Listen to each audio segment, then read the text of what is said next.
Hello, welcome back once again, and today I'm going to show you how to create arrays and then how to use the random seed command in arrays.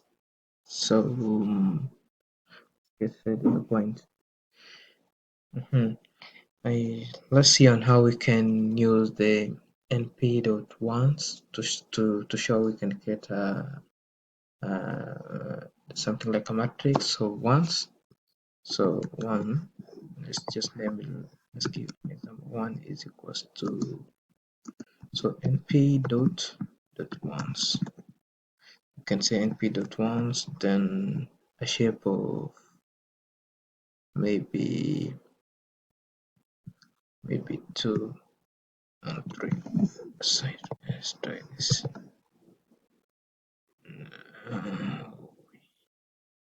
Sorry, I need to define this.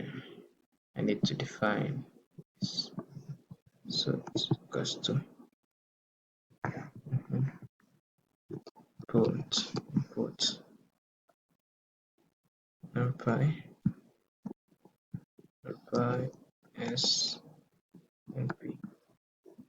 So so uh-huh. So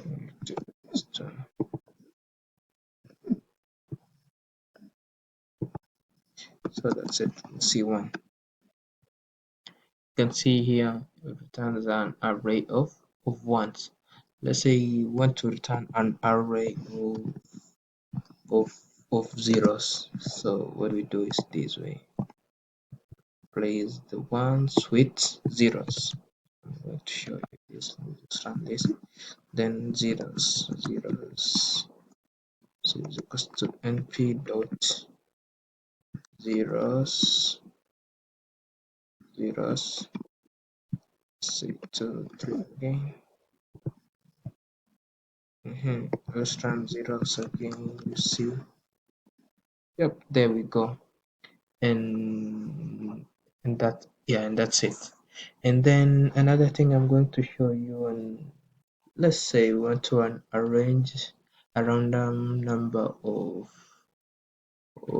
arrays, maybe from a range of 0 to 10, and by, let's say, by two steps. So let's just give it a name. Say range is equals to np dot range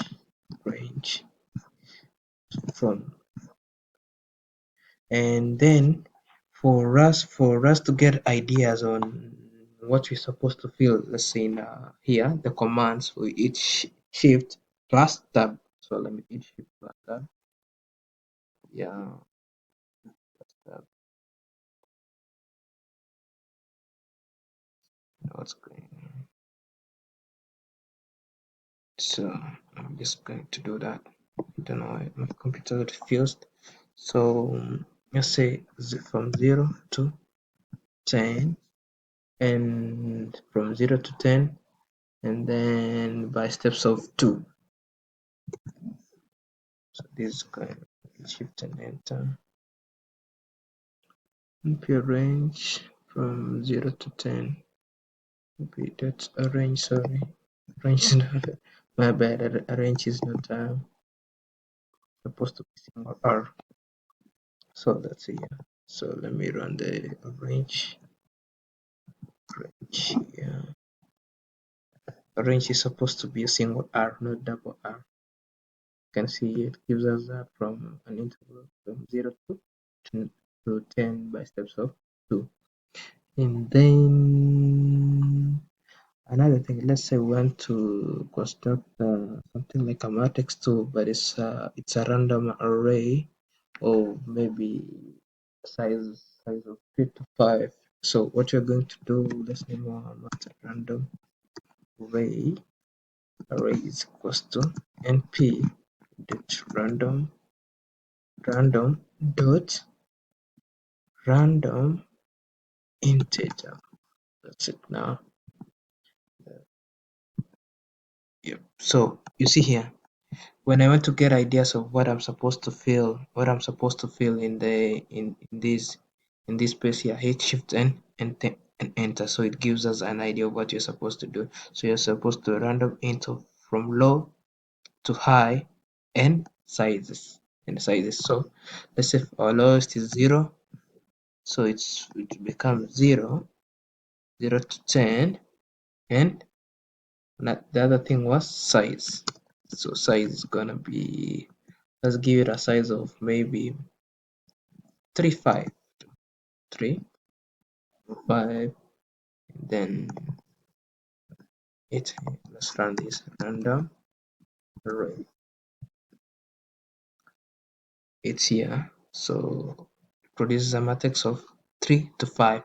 And remember that when arranging this, the first takes the axis, which axis is the 0 line here.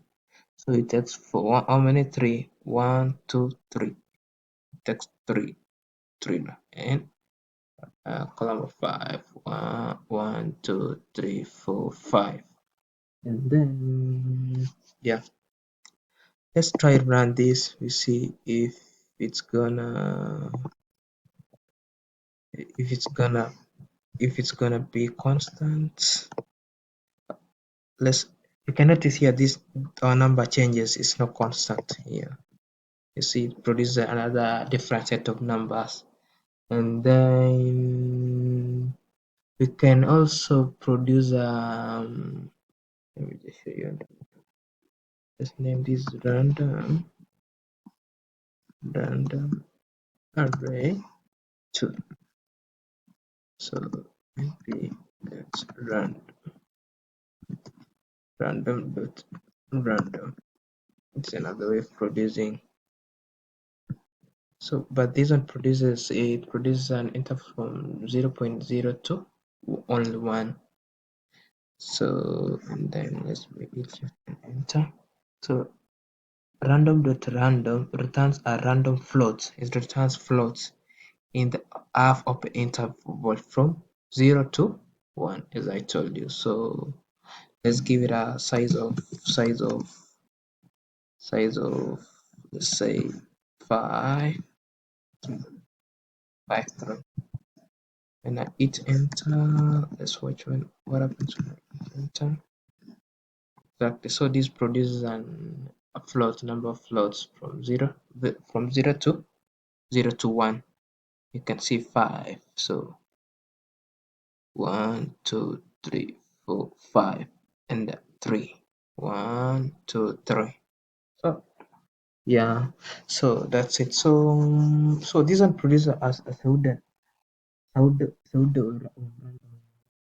what happens? Let's say we want to share our data or share our working environment with someone, and we want them to produce the same result that we produce here while working here.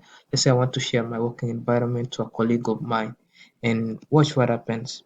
So when I hit shift and enter here, we realize that these numbers changes. And so what do we do if we want to maintain, want to our friend somewhere or our colleague working with us somewhere wants to produce exactly the same numbers here. So that's where the random.seed command comes in.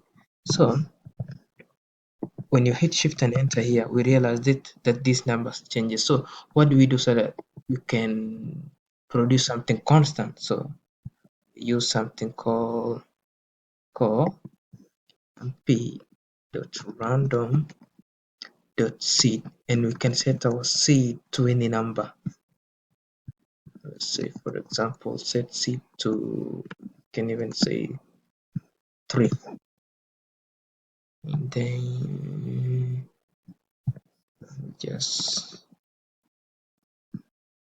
set shift and enter here. So let's watch here, 0.550.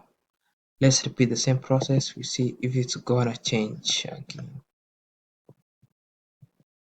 You can see here it never changed. So that's the importance of using random seed. Thank you so much. I'm gonna see you in the next